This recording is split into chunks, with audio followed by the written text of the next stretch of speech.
എല്ലാവർക്കും welcome back to Chinnoos ചെറിയപിക്സ്.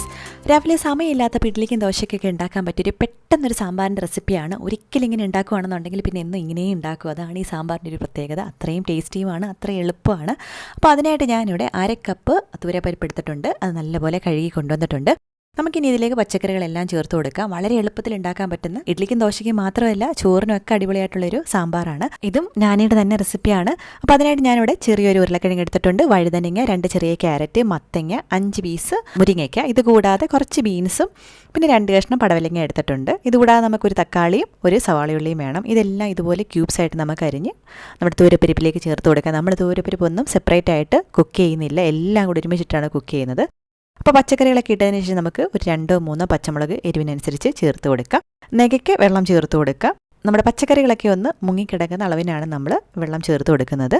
ഇനി ഇതിലേക്ക് 1/2 ടീസ്പൂൺ മഞ്ഞൾപ്പൊടിയും ആവശ്യത്തിന് ഉപ്പും 1/2 ടീസ്പൂൺ തന്നെ കായവും ചേർത്ത് കൊടുക്കണം. കട്ടിക്കായം ഉണ്ടെങ്കിൽ അതും ചേർത്ത് കൊടുക്കാവുന്നതാണ്.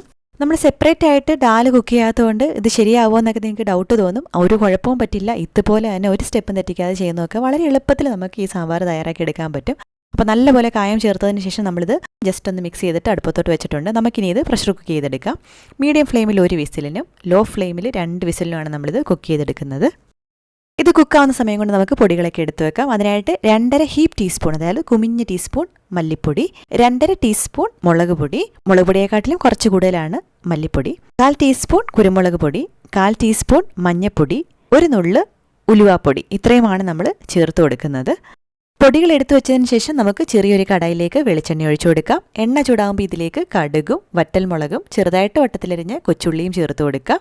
ഇനി ഇതിലേക്ക് 1 പിടി കറിവേപ്പില ചേർത്ത് കൊടുക്കണം. എല്ലാം നല്ലപോലെ ഒന്ന് മൂത്ത് വരുമ്പോഴത്തേക്കും നമുക്ക് ഫ്ലെയിം ഓഫ് ചെയ്ത് വെക്കാം. ഫ്ലെയിം ഓഫ് ചെയ്ത് വെച്ചതിന് ശേഷം വേണം നമ്മൾ പൊടികൾ ചേർത്ത് കൊടുക്കാനായിട്ട്, അല്ലെങ്കിൽ പൊടി കരിഞ്ഞു പോകാൻ സാധ്യതയുണ്ട്. അതുകൊണ്ടാണ് നമ്മൾ പൊടികൾ നേരത്തെ എടുത്ത് വെക്കുന്നതും.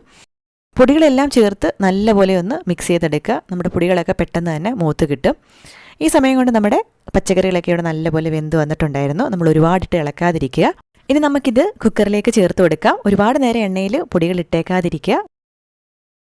ആവശ്യത്തിന് ലൂസാക്കി എടുക്കാനായിട്ട് നമുക്കിനി ഇതിലേക്ക് ചൂടുവെള്ളം ചേർത്ത് കൊടുക്കാം. ഞാൻ മൊത്തം 1 ഗ്ലാസ് ചൂടുവെള്ളമാണ് ചേർത്ത് കൊടുക്കുന്നത്. അതുപോലെ തന്നെ നമ്മൾ ഈ സാമ്പാറിൽ പിഴിപുളി യൂസ് ചെയ്യുന്നില്ല. പ്രത്യേകിച്ച് ഇഡ്ഡലിക്കും ദോശയ്ക്കും വേണ്ടിയിട്ടാണ് തയ്യാറാക്കുന്നുണ്ടെങ്കിൽ, ചോറിനാണെന്നുണ്ടെങ്കിൽ കുറച്ച് പിഴിപുളിയൊക്കെ ചേർത്ത് കൊടുക്കാം. ഇനി നമുക്കിതിലേക്ക് ഒരു കാര്യം കൂടി ചേർത്ത് കൊടുക്കാനേ ബാക്കിയുള്ളൂ. അതിന് മുന്നേ ആയിട്ട് നമ്മുടെ ചാനൽ ആദ്യമായിട്ടാണ് കാണുന്നതെന്നുണ്ടെങ്കിൽ ഒന്ന് സബ്സ്ക്രൈബ് ചെയ്യുക. ആ സൈഡിൽ കാണുന്ന ബെല്ലൈക്കൺ കൂടി ക്ലിക്ക് ചെയ്യുകയാണെന്നുണ്ടെങ്കിൽ പുതിയ വീഡിയോസ് വരുമ്പോൾ നോട്ടിഫിക്കേഷൻസ് ആയിട്ട് കിട്ടിക്കോളും. അപ്പോൾ ഞാൻ ഉപ്പ് നോക്കിയിട്ട് ആവശ്യത്തിന് ഉപ്പും കൂടി ചേർത്ത് കൊടുത്തിട്ടുണ്ടായിരുന്നു. നമ്മൾ ഒരുപാട് ഇട്ട് ഇളക്കിയിട്ട് അങ്ങ് ഉടച്ച് കളയാതിരിക്കുക. പ്രത്യേകിച്ച് ഉടഞ്ഞു പോകുന്നത് ഇഷ്ടമില്ലാത്തവർ, കാരണം നല്ല വെന്ത കഷ്ണങ്ങളാണ്. അപ്പോൾ ഒരു 5 മിനിറ്റ് നമ്മളിതൊന്ന് ചെറിയ തീയിലൊന്ന് തിളപ്പിച്ചെടുക്കുക. ലാസ്റ്റായിട്ട് നമുക്കിതിലേക്ക് 1 പിടി മല്ലിയില കൂടി ചേർത്ത് കൊടുക്കാം. അതോടുകൂടി നല്ല ടേസ്റ്റി ആയിട്ടുള്ള സാമ്പാർ ഇവിടെ റെഡി ആയിട്ടുണ്ട്. എല്ലാവരും ഒന്ന് ട്രൈ ചെയ്ത് നോക്കുക. നല്ല ടേസ്റ്റുമാണ്. വളരെ എളുപ്പത്തിൽ നമുക്ക് തയ്യാറാക്കി എടുക്കാൻ പറ്റും. എല്ലാവർക്കും ഇഷ്ടമായെന്ന് വിചാരിക്കുന്ന നമ്മുടെ റെസിപ്പീസൊക്കെ ഇഷ്ടമാറുണ്ടെങ്കിൽ കമൻറ്റ് ചെയ്യാനായിട്ട് മടിക്കരുത്. പുതിയ റെസിപ്പി വീഡിയോ അല്ലെങ്കിൽ വ്ലോഗുമായിട്ട് നമുക്ക് വീണ്ടും കാണാം. അതുവരേക്കും ബൈ.